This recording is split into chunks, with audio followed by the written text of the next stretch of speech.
Hi అండి, welcome to my channel Sochana's kitchen.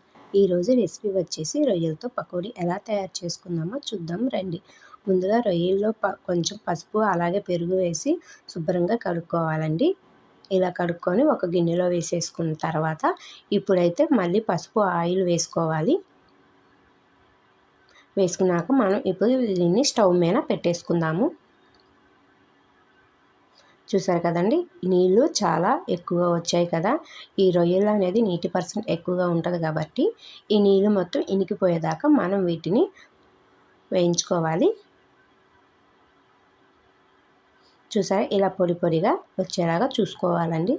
ఇప్పుడైతే అల్లం వెల్లుల్లి పేస్ట్ వేసుకుందాము.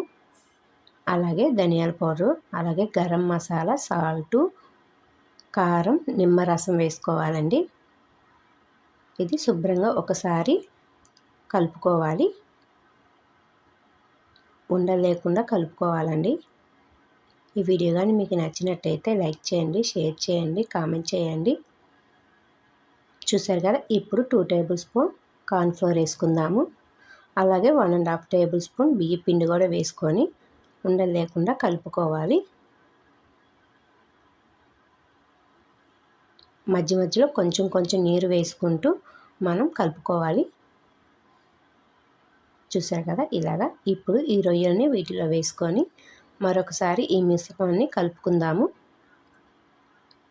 చూసారు కదా, ఈ విధంగా కలుపుకోవాలి. ఇప్పుడు ఒక కడాయి పెట్టుకొని ఆయిల్ వేసుకొని హీట్ అయినాక మనం ఒక్కొక్కటి విడివిడిగా వేసుకోవాలి. చూసారు కదా, ఈ కలర్లో వచ్చేంత వరకు మనం వేయించుకొని తీసేసుకోవాలండి. అంతేనండి, రొయ్యల పకోడీ చాలా చాలా బాగుంటుంది. ఒక్కసారి మీరు కూడా ట్రై చేసి చూడండి. ఎవరైతే సబ్స్క్రైబ్ చేసుకొని వాళ్ళు ఉంటే please subscribe to my channel Sochana's kitchen. Thanks for watching. Bye by.